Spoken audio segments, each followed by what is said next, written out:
હે અમે રામ ડાયરા ને રામ રામ. કેમ છે ડાયરો? મોજમાં? બસ મોજમાં રહેવું વાલા. તો જો આ મકાઈ છે, મકાઈ કેતા ડોડા કવડો ઢગલ્યો છે જવો. અને આ બધા ધાણીના છે, ધાણી.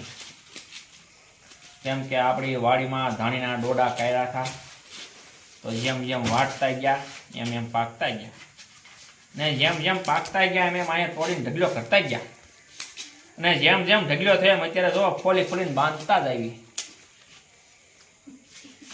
તો આને બાંધી દેવી હું કહું ધૈર જો કેમ. અને પછી આ રીતે બાંધવાના, આમ બાંધીને પછી આમ વસરાઈ દેવાના. આમ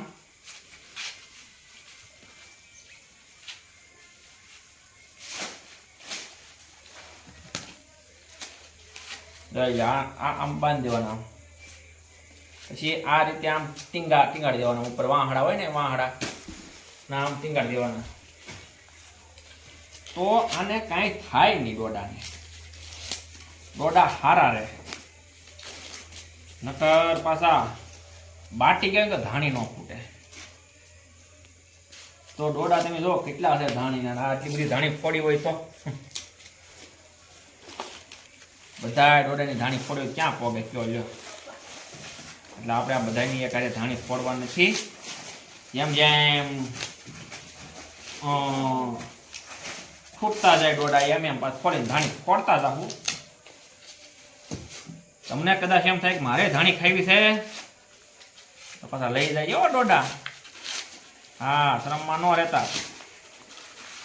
રામગઢે ક્યાં જવું, રામગઢે ડોડા લેવા ક્યાં જવું એમ ન રાખતા હો. હા હે હા અને કા એટલા બધા કઈ ખૂટે નહીં. આ તો ઠીક, હવે આમ બાંધીને મૂકી દેવી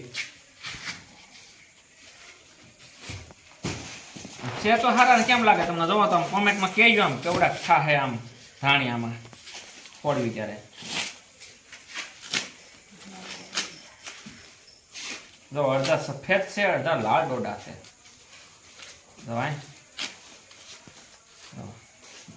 અને અમુક તમને દેખાડું હાવ સફેદ નીકળે હો, દાણા ઝીણા હણીવાળા. અને હાવ સફેદ તમને દેખાડું. જો આ હાવ સફેદ છે અને આ લાલમાં બે મિક્સમાં છે. તો આમાં ધાણીનો કયો કહેવાતો હશે ડોડો? મિક્સમાં છે એ કે સફેદ કે જેવા પાછા?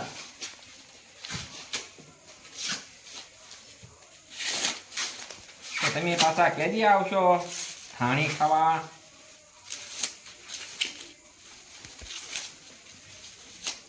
વરેલ બાજુ આવો તો પાછા આવજો.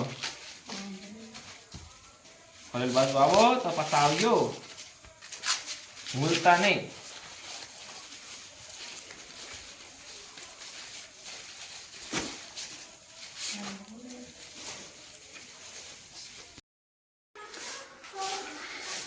આઈને પછી જો આ રીતે ડોડા ટીંગાડી દીધા. જોઈ લે કેમ પણ ઝુમ્મર લાગે કે નહીં?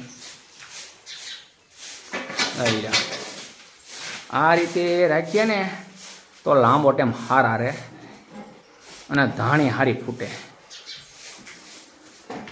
હુકાય એકદમ. હજી અડધા ટીંગાડ્યા છે અને અડધા જો ફોલવાના બાકી છે. જે અડધા ફોલવાના બાકી છે, અડધા ટીંગાડ્યા છે. અને કેવું મસ્તીનું ડેકોરેશન જેમ લાગે જવા. તો બરોબર ને? આ રીતે દાતા સબસ્ક્રાઈબ કરતા જઈજો.